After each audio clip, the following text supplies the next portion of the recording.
I'm Tania Mohammad, and this is Act 2, New York. A big part of what we do just is trying to take this music and put it in a different context and basically make it so that everything that surrounds the music, without changing anything about the music, but everything that surrounds it, before and after, is about maximizing the impact that an audience has when they are sitting there listening to that music. On our mind was that we want people to know that we're open, but our crematory was operating 24 hours a day for a while with the number of people who were coming in.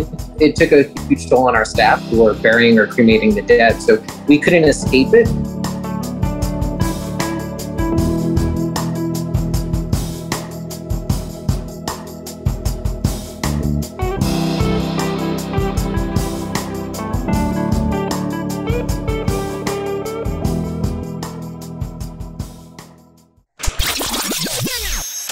September 17th marked the return of the New York Philharmonic to Lincoln Center after almost an unfathomable 500 days.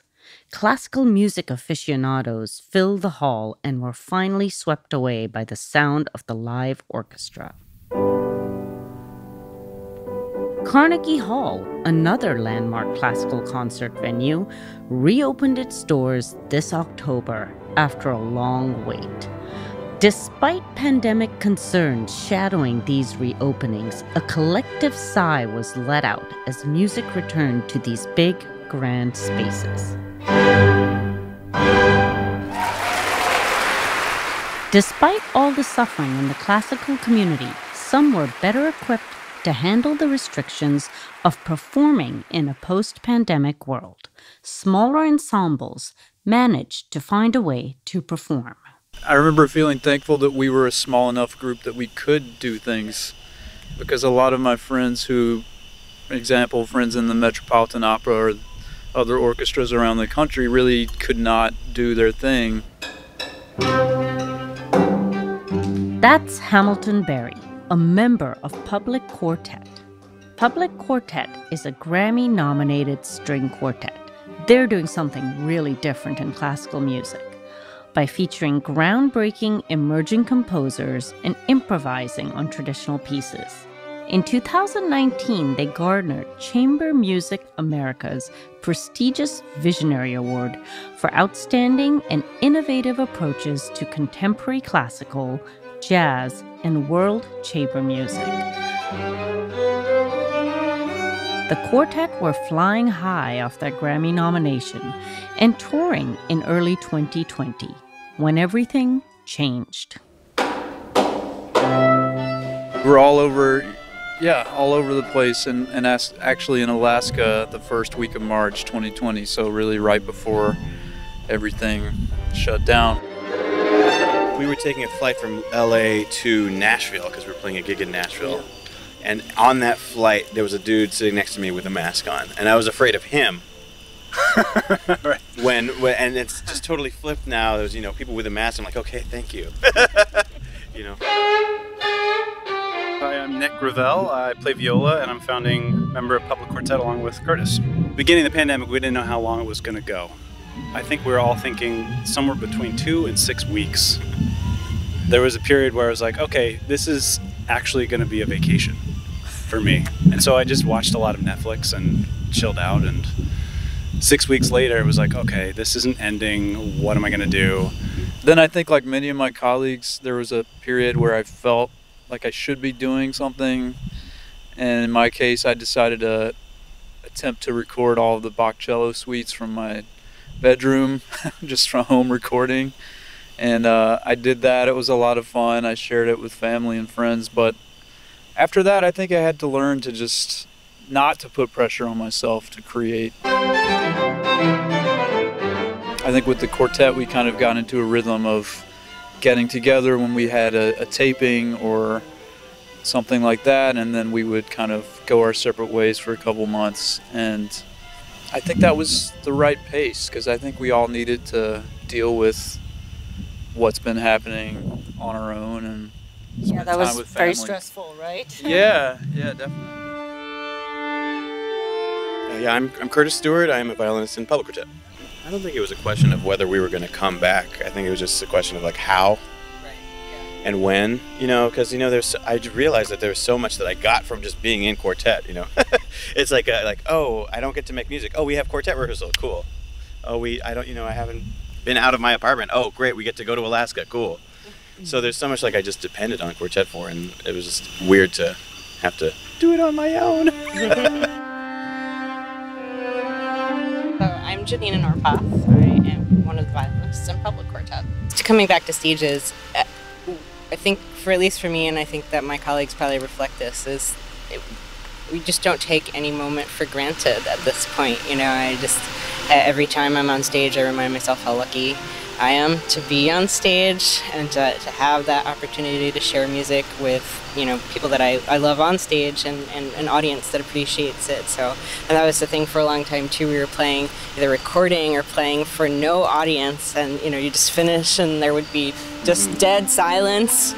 It was just a constant reminder of the just weirdness that this past year has been. So yeah, it's really nice to come back to. We played in a lot of weird places over the past year too. Lots of unconventional spaces. And I remember the first performance that we had back, and it wasn't even really a performance. It was an artist that I had worked with for another project we all did together, and she's an activist in the community, and she was protesting the treatment of prisoners at Metropolitan Detention Center, and a prisoner there had unfortunately died because he was pepper sprayed to death. And she asked us, his family was viewing the body that day, and she asked us if we would come and play outside. And this was, before vaccinations, before everything. And, we hadn't rehearsed. We just showed up at this present in Brooklyn, and we played our improvisations on Nina Simone. And, and you could hear, not only was everybody, it was the first time we were playing, feeling this energy, everybody who was there protesting, there was their energy, and then the prisoners actually inside, we could hear them, and they could hear us, and they were just beating on their windows and tapping on their windows, and you just felt this energy, kinetic energy and support, and, it's like, it was just a moment that will stay with me for a long time, and just how people need music, how we need each other, how we need this kind of contact. Speaking of unusual venues, one of the few concert series that continued through much of the shutdown was Death of Classical, which presents chamber music in places very few of us associate with live performance. A couple of housekeeping things. Once you get into the catacombs, we would ask that you please put your mask back on. We know it's uncomfortable, but and the catacombs are relatively well ventilated, but we're still in a pandemic and we need to take care of one another and ourselves. So thank you for that. My name's Andrew Ousley. I run Death of Classical, which is a concert series we produce in a crypt and a catacomb in New York City, presenting classical music, opera, chamber music, soloists, kind of across the board.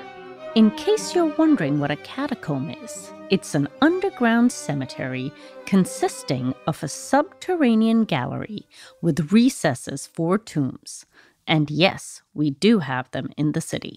A big part of what we do just is trying to take this music and put it in a different context and basically make it so that everything that surrounds the music, without changing anything about the music, but everything that surrounds it, before and after, is about maximizing the impact that an audience has when they are sitting there listening to that music.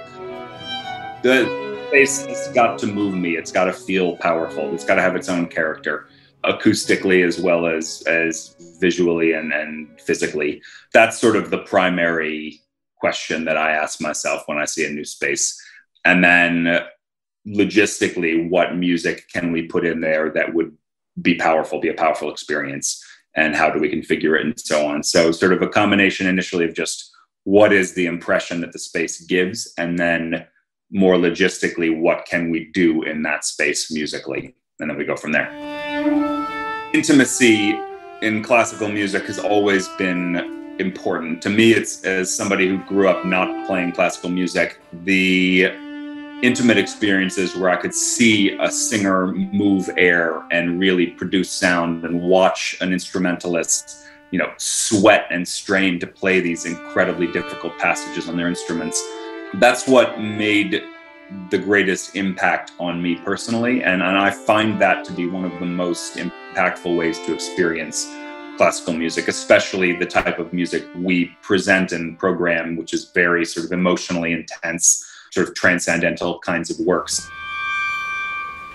New York City is home to some of the most beautiful cemeteries in the country, and Greenwood Cemetery in Brooklyn is the perfect example. It's a historic landmark, and in the early 1860s, it was second only to Niagara Falls as the nation's greatest tourist attraction. My name's Harry Weil. I'm the director of public programs at the Greenwood Cemetery. I've been here for about 5 years now, and I'm in charge, along with my team. I have a 2-person team that I work with, and we put together all of the public-facing programs at the cemetery. These serene and peaceful resting places took a new meaning in the pandemic world, especially when all the public parks were shut. Despite all the horror and death around us at this time, a graveyard became a place of refuge. We usually only have 2 entrances open on the weekday, and all the other entrances are open only on the weekends. And during COVID, we realized that people needed a place to go. So we made sure that we opened all of our entrances, 7 days a week. We're open 365 days a year. So actually, we're continuing that even post-COVID, to make sure people feel welcomed in this space. Part of it was, giving them a space, but making them feel safe. We're 478 acres. We were dealing with a high volume, right, of those people who were coming in to be buried or cremated, but also over 600,000 people came to visit the cemetery last year. I mean, people really responded to having all of the gates opening and trying to have this place of respite. So, it's numbers that we've never handled before. Now it's starting to, fortunately, especially with deaths, that's starting to decline. Our attendance is also starting to decline a bit, but I think that's just in general because everything is opening back up. So it's still pretty high for us, but it's nowhere near the numbers we had last year. My name is Scott Matthews. I'm an ambassador at Greenwood Cemetery. So what does an ambassador at Greenwood Cemetery do? We volunteer to help out with events, just make sure people are following the rules of the cemetery. It's a nice way to volunteer to help out the cemetery. When the pandemic first started, the cemetery opened for greater hours because people were using it quite a bit, and I was one of those people who came to the cemetery a lot to walk around, be able to be outside without my mask on. It was a great place to be. But then there were a lot of people who weren't sort of respecting the fact that it's a cemetery. So the ambassadors were just sort of there to help remind people that this is a working cemetery and it's a place to come and honor the people that are here. Generally, cemeteries are not everybody's go-to destination. It's like a certain, group.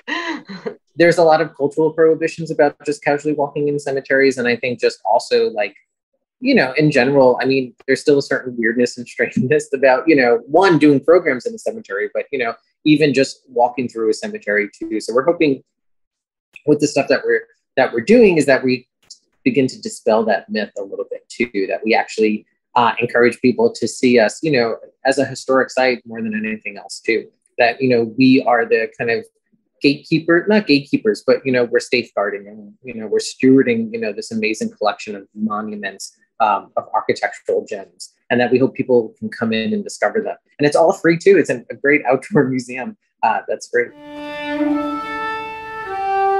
We knew what they were doing up in, I believe it's in Harlem at Church of the Incarnation in a crypt. So it's like, well, you have a crypt. Why not work in a catacombs?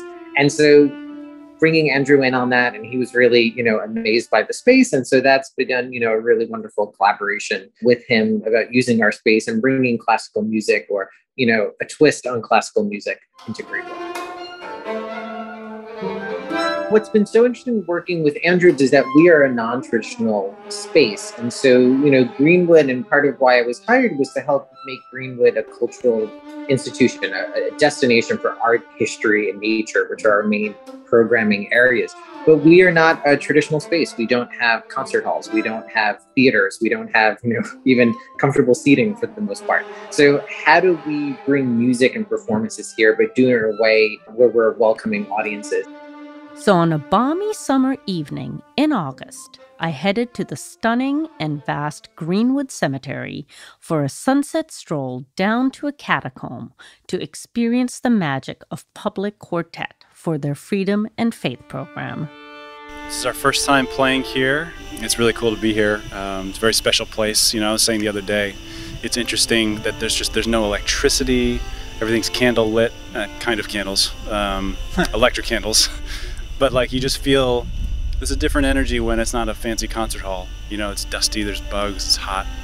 But Come to the concert.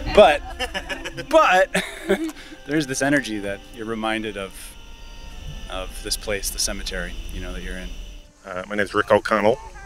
I'm from Queens, New York. But we've been going to this series since they've been putting it on, which is about 4 years ago, maybe. And it's great. We love it. I mean, besides just the whole atmosphere of being in this incredible cemetery, which is it's a landmark place. I mean, tourists come here from Europe even to see the place. But the person who runs this particularly, Andrew Ousley. Andrew, yeah, he does a great job getting really top names now. I mean, he gets famous names in the classical world. But they put on some really great shows here, and even if the venue was regular, it'd be a great thing. But they really put on some really wonderful stuff.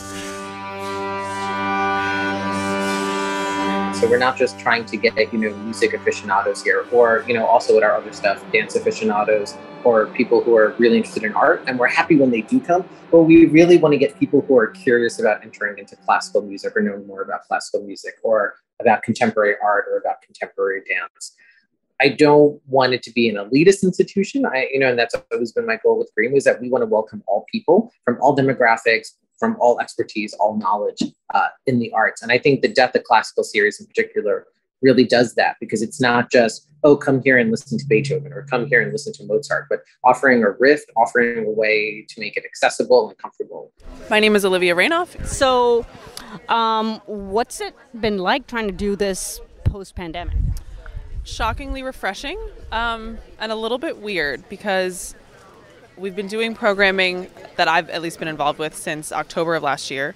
And every month or so, it feels like restrictions are fluctuating. Everything's changing a little bit. The constant is that everyone is desperate to get live music back, but we never really know the best way to do it or what's safe or what's going to work. So I think it's been a learning curve figuring out how to make concerts pandemic proof. I think that we've figured out a pretty solid system that works really well and people seem to really enjoy it. It's been magnificent to have live music again and to be able to see it and experience it. And from the presentation side, it's been really, really refreshing to do that with an organization that is interested in doing things outside the box. With all of the things that came up with COVID, we were still able to do things and do them safely. And it gave us time to think about the direction we want to go in for future programming. I think because Greenwood is this emerging destination, is this kind of emerging cultural institution, it gave us time to think about, okay, where do we want to go? What direction do we want to go in? And we really are committed to working with new and emerging artists.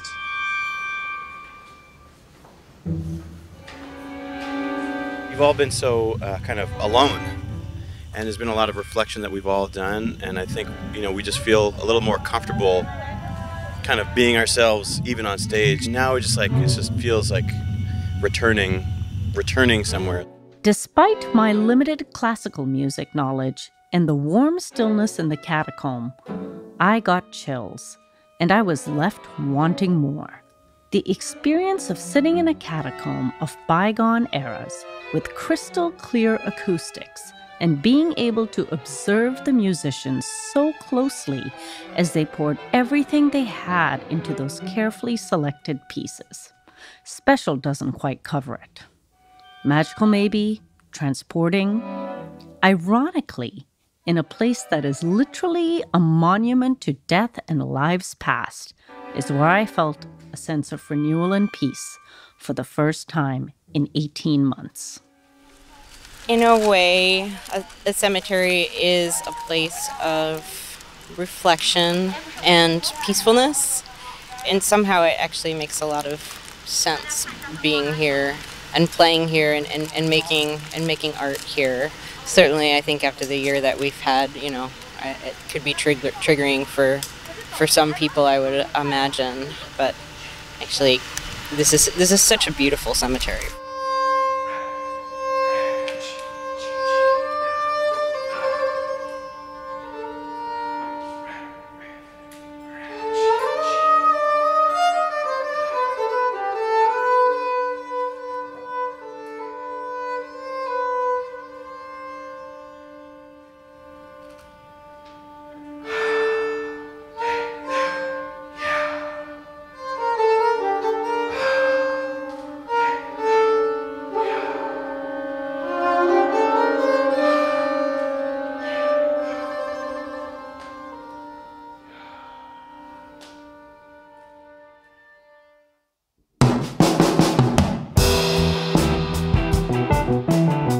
This is Act 2 New York, a production of Race Car Radio. My name is Tania Mohammad, and I produce the show along with Garrett Tiedemann, who also does post-production, original music, and sound design. Our production manager is Gabriela Montequin. Our executive producer is David Hoffman, who also composed our theme music. Death of Classical's season at the cemetery is winding down, but follow them on Instagram at Death of Classical to see what they're cooking up next. For more information on Greenwood Cemetery, check out their website at www.green-wood.com and follow them on Instagram at Historic Greenwood. Thanks to PublicQuartet for use of their amazing music. You can follow them at PublicQuartet, spelled PUBLIQ4TET.